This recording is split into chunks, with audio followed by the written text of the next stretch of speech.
The Pharisees and Herodians put a touchy political question to Jesus. The Pharisees desired an end to Roman rule in their homeland.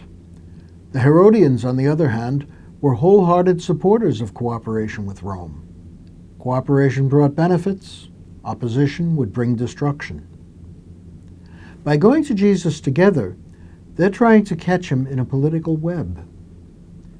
If he were to answer with the Herodian position that the Romans were a legitimate authority, Jesus would be branded a traitor to his people. On the other hand, if he were to say that the Romans had no authority to collect taxes, he would be liable to arrest by them. Jesus sidesteps the question by merely saying that since the money belongs to Caesar in the first place, they should give it back to him. Jesus doesn't answer the question of political legitimacy. He seems unconcerned with who's on top. Yet his question to the questioners contains an important message. Whose image is this, and whose inscription? Coins were decorated with the image of the ruler and an inscription giving his name and title. The Pharisees and Herodians answer that the image is that of the Roman Emperor Tiberius.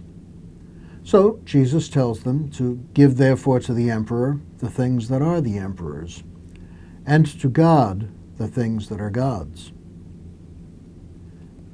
The image of Tiberius determines what belongs to Tiberius. What then determines what belongs to God? Again, an image. Whatever bears the image of God belongs to God and should be given to God. Humans have been described in various ways, but for God, humankind is the image of God. The image of God, that's you and me. But not only that, it's also them. You know who they are. The different people, different races, different religions, different nations, different gender, different sexual orientation, different political views, different physical abilities, different economic systems, different moral or immoral behavior. The past century has been one of unparalleled horror. And most of that horror has been caused by what may be the greatest of all sins against God the Creator. The sin has many names: racism, chauvinism, sexism, ageism, exploitation. But it is basically one sin: the denial of God's claim to have created humankind in his own image.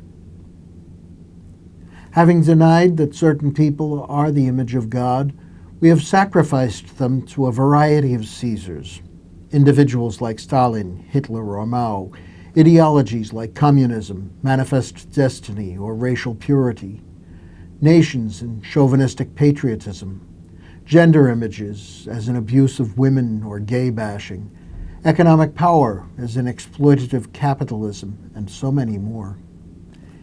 Even my own little versions of such sins are horrible because they deny the will of God in creation. Too often, my refusal to see others as the image of God prevents their own realization of their dignity. We too often refuse to see that our differences, no matter how great they appear, are minor variations on an image, the image of God. Is the image of God about looks? Of course not. Our variety tells us it cannot be about looks. It is about a vocation to resemble God in loving others. Perhaps the reason I forget that all women and men are the image of God is that I forget that I am made in that image too.